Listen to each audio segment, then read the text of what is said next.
Hello everybody. Today, right now where I am, as I'm recording this, it's currently 1:30 a.m. on the 13th, Friday the 13th. So I figured it's a perfect opportunity, hey, to celebrate it, why not we rank some horror movies, and based off if I were to survive in them. Yeah, rank them based off if I were survive in them or not. But anyways, well, before we get started, I just wanted to say that it's not going to include every single horror movie or franchise ever. And whenever it shows a movie, I only mean that, like, first movie. I'm not talking about any of, like, sequels, prequels and stuff. Just that first movie, if it's a franchise. But anyways, let's get started. Since it's Friday the 13th, not only that's the reason I'm making this video, but also we're going to get started with Friday the 13th. Since, it's the 13th, might as well celebrate it. Friday the 13th, so we might as well just celebrate it like this. Okay, Friday the 13th, so I'm only talking about the first movie whenever I say this. Like, by Friday the 13th, I only mean the first movie. So, in the first movie, spoilers, but his mom was the murderer. Jason wasn't the murderer. The only time where Jason really killed was in the, like, counselor's, like, dream or something like that near the end of the movie. But that was really the only time where Jason appeared physically in the movie. Actually, well, he did appear twice, but, like, that was the only time where he actually attacked in the movie. So, Jason's mom is the killer, right?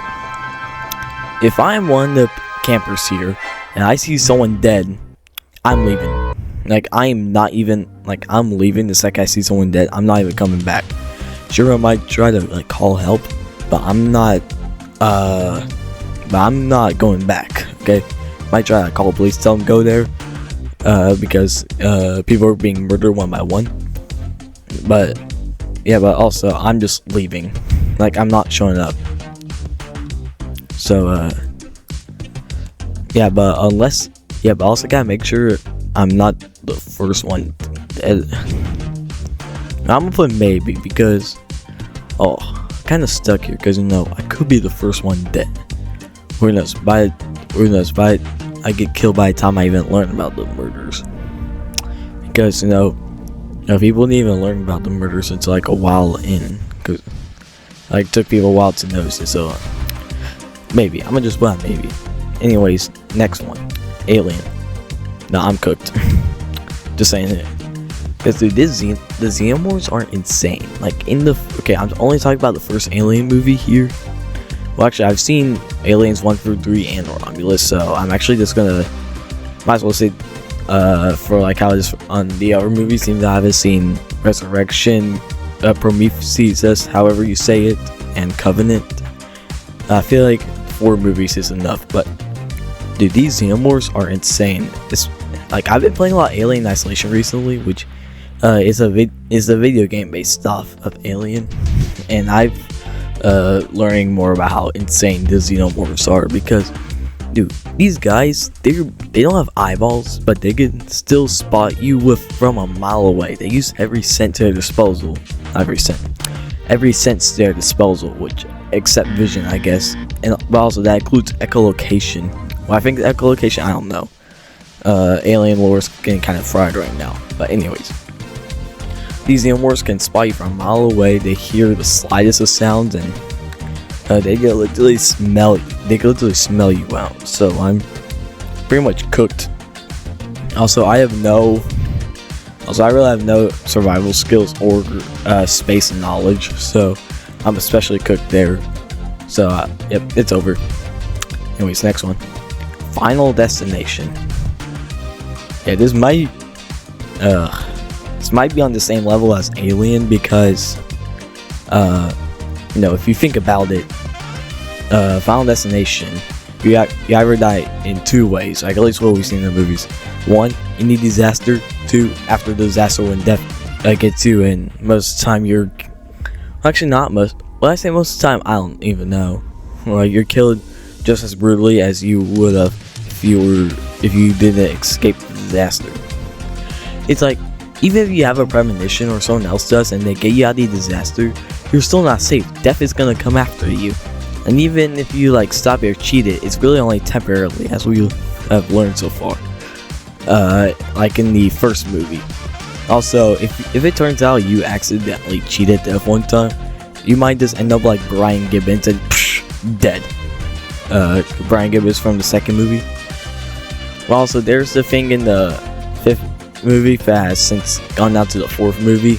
I mean, not fourth movie, sixth movie, Bloodlines, which also was a great movie. Basically, like if you kill someone else, the thing is stopped, or like in Bloodlines, it says that you could kill someone, or not necessarily kill someone, have someone, like whoever's next up, die, and then resurrect them, like not resurrect them, like bring them back to life, like how we saw Bloodlines, which they kinda didn't necessarily do that right, and if you watch the movie, you know what I'm talking about. But anyways. Yeah, Final Destination. Also, if Iris, like, if it turns out like your great grandma got in some sort of insane disaster that was going to take hundreds of lives, who knows? Maybe it's finally gotten down to you because she was the last person who was supposed to die. Like she had premonition and she stopped the disaster, saving hundreds of lives. Like, think about it. Like, and she was supposed to be the last one dead in her premonition. Like, imagine, like, after all these years, it finally has gone to you and your bloodline. And then you gotta start dying and dying. And, like, unless, in the sixth movie, unless if you have that plot armor that Iris does in the sixth movie, then you're practically cooked. Oh. Because, like, if you dodge death after escaping the disaster, like, for example, in the first movie, you're only temporarily saved. Because there's really no permanent thing. There's really no permanent way, so I'm gonna say cooked. Nah, because like Alien, you have a chance of surviving, but it's pretty low. Final Destination, you're not surviving at all. You're gonna die eventually. Terrifier, oh, dude, Terrifier is pretty hard because Art the Clown has these, the little pale girl. I only watched the first Terrifier movie. So I'm gonna just only say stuff from the first movie, so forget Little Pale Girl. Art the Clown, he doesn't have any powers in the first movie. He says a deranged man dressed as a clown who has terrible teeth like he's British. But dude, this man's killing skills are insane. Also, not to mention, this guy has a Glock in his shoe. Yes, this guy could literally just pull out a Glock on me any second from his shoe and just kill me instantly. Now, I can either just get a death like that, or he will just kill me in the most brutal way possible, like how we saw with the girl who was sawed in half. Oh, I want to put, like, even if you attempt to escape, he's still gonna somehow find you. So I'm gonna put like almost doom because of this man's like insane skills. So it's like, so in the first movie, in the It 2017 remake, I'm only talking about 2017 remake here. What I've learned, like at least what I've been taught, is that Pennywise, like, you'll just eat anyone, it seems like.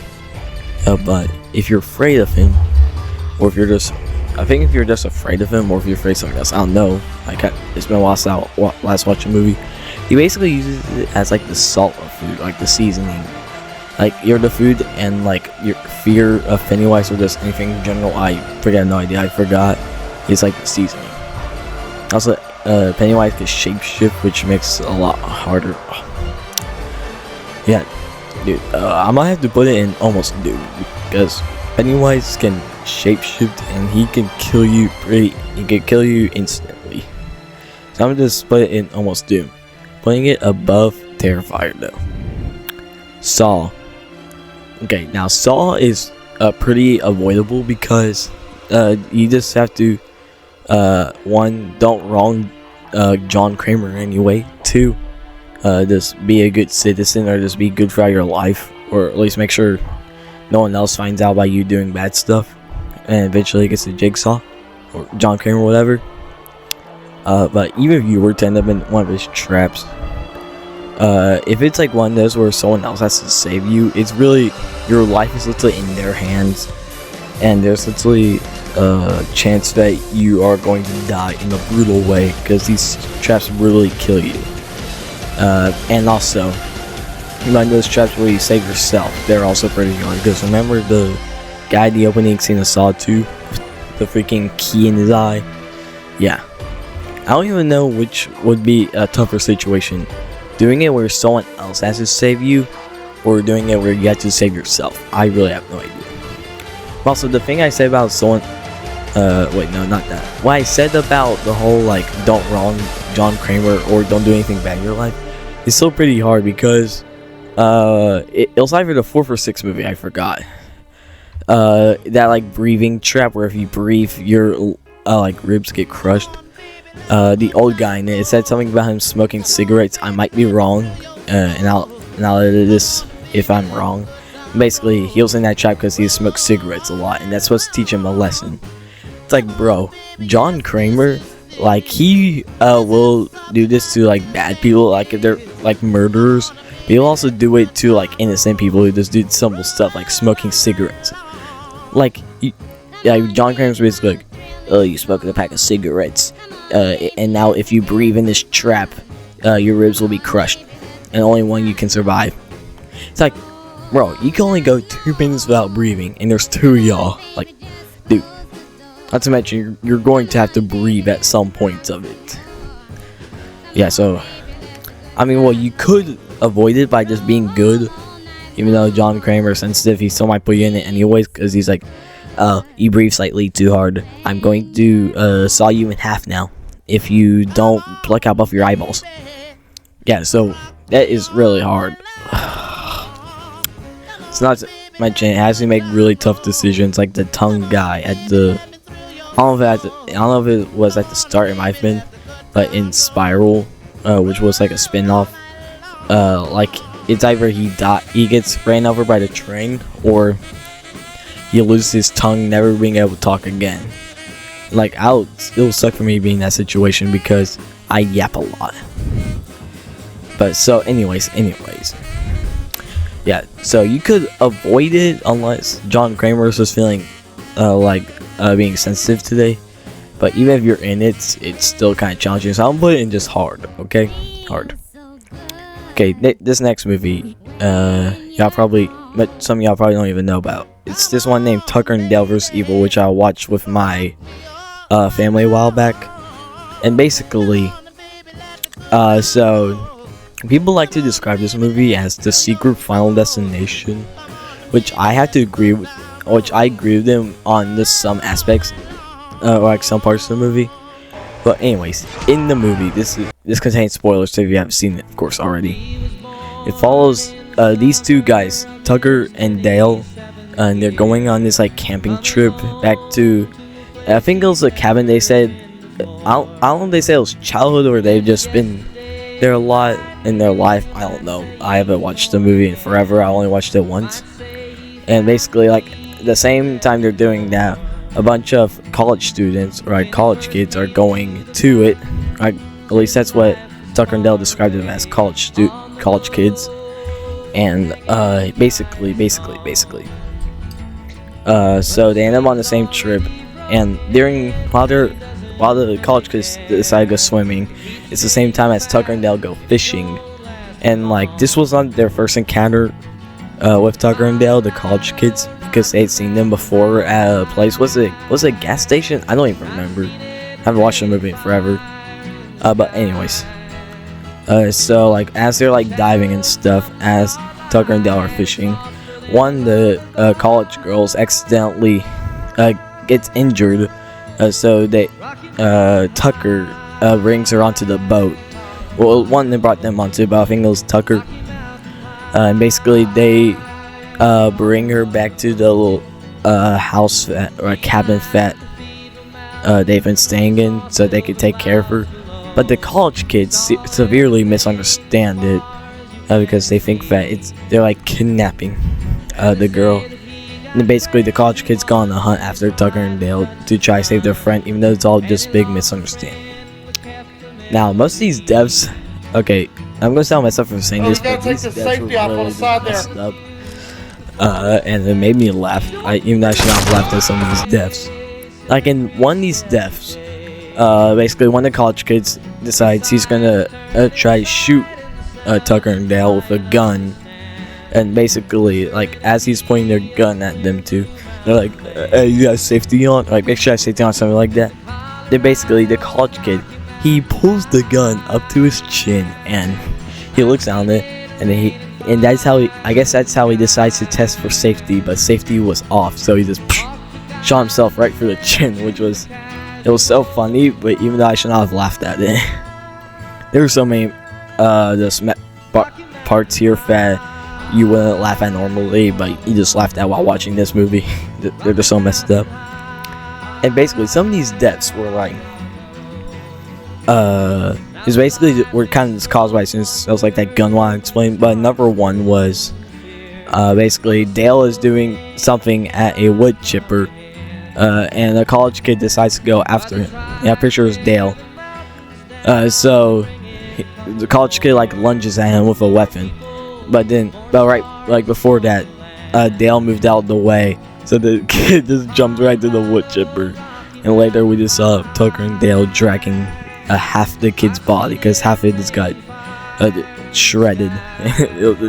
Saw his blood and intestines and stuff. Okay, I'm getting really detailed. I'm saying easy. Like all I'm gonna do is just understand, like realize that, oh, we're just misunderstanding it. They're just taking care of her. They're not gonna do anything bad to her. I'm just not gonna do anything to them. Okay, easy. The monkey. Yeah, so I'm cooked, dude.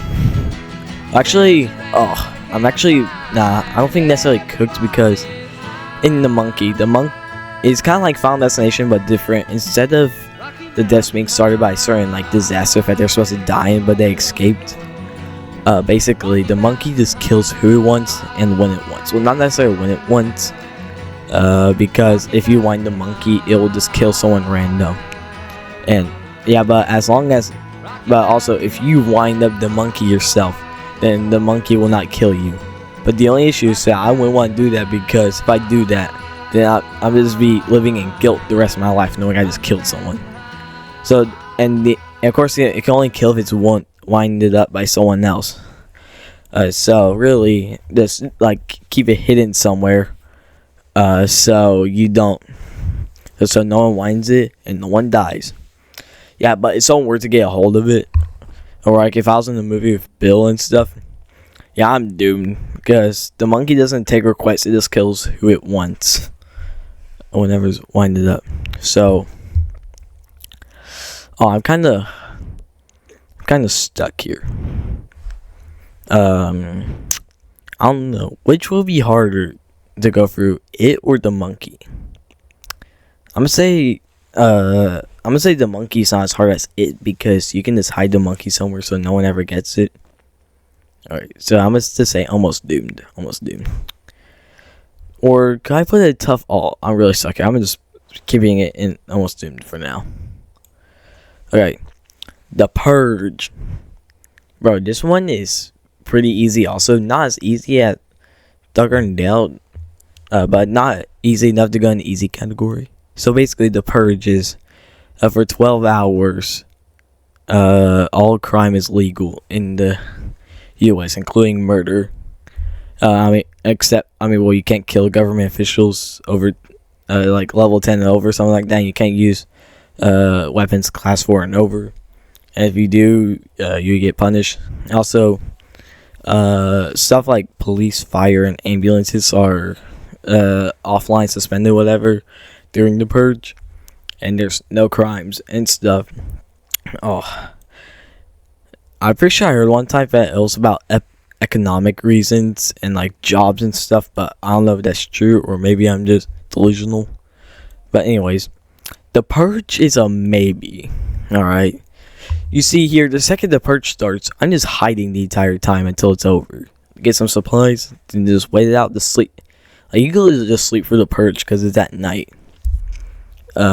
See, like with the monkey, I'm stuck here, but the Purge is just, you can just hide and wait it out the entire time. Yeah, I don't think it's as easy as Friday the 13th. Oh, actually, it is easier Friday the 13th. I didn't mean to say that. Friday the 13th is harder because there's a chance he might be first one dead, and of course there's a chance he might not be the first one to discover a body. So yeah, that's just what I'm gonna say. But Friday the 13th. Oh, no, I'm gonna go back to that. Oh, it's pretty. Yeah, Benny, you're not funny. Okay, so I share rooms with my brother. My dog Benny is sleeping with my brother. Like, is on his bed. That did not sound right. And like Benny made some sort of like noise. It was like, and it just scared me to crap out because it's almost 2 a.m. But anyways, with Friday the 13th, like, it's really like, just don't mess with Jason or his mother. Like, don't mess with Jason or insult his mother. Like, don't be associated with Jason's killing, like his death, and then you'll be safe. But at the same time, like, you'll never know. You don't know this is gonna happen. So that's why I'm keeping it at maybe. Yeah, the Purge is easier. The Purge, I'm not gonna put in easy, but it is still pretty easy though. So I'm gonna just put it there. The Conjuring, simple. If I see a house that has creepy dolls laying around and I see some supernatural stuff going on, I'm just leaving. I'm just moving out. Easy. Like, the second I see supernatural crap or like seeing all this weird ancient stuff, I'm leaving. Goodbye. Nope. Like anything like spirit or devil related, no, I'm leaving. Goodbye. I'm moving out. Like I'm not even gonna move in the first place after seeing all this stuff. Easy. Okay, so I feel like there's some. I only watched the first Conjuring. I don't know the lore of the franchise. But I still think that Tucker and Dale vs. Evil will be easier to survive. And for our last movie, Fear Street Part 1, 1994. Okay, this was the only Fear Street movie I watched. I never got around watching the others. Also, there is Fear Street Prom Queen now. But anyways, this only for the first one. It's been a while since I last watched that. I don't really know Fear Street lore. It's like, I wouldn't say it's on maybe or easy, because you're kind of being hunted by these creatures and stuff. But I feel like the best bet is just leave. Is it Shadyville side? I think that's the name of the city. Just leave the city and just move to a different city and you're safe. Yeah, but if that's not necessarily how it works, then I'm putting it at the top. No, I'm putting it the lowest of hard. How about that? Lowest, like low hard. Alright, but I'm kind of just stuck there. But anyways, that is my ranking of horror movies based off I will survive in them. This is the full ranking. And wait, for Cooked, we have Final Destination and Alien. Almost didn't hit The Monkey and Terrifier. Nothing in Tough. Terrifier might be in Tough, but now I have to think about that. Hard, we have Saw and Fear Street Part 1, 1994. Maybe Friday the 13th and The Purge. And easy, The Conjuring and Tucker Dale vs. Evil. I might do a part 2, depending on how well this video does. But that's just what I wanted. These are just some horror movies I want to do. Might make a part 2 soon. If I just want to, or the video just gets received well. But anyways, that is my full ranking, and that is where the video ends. If you want me to make a part 2 of this, or maybe do this for stuff like video horror games, then subscribe. Anyways, bye.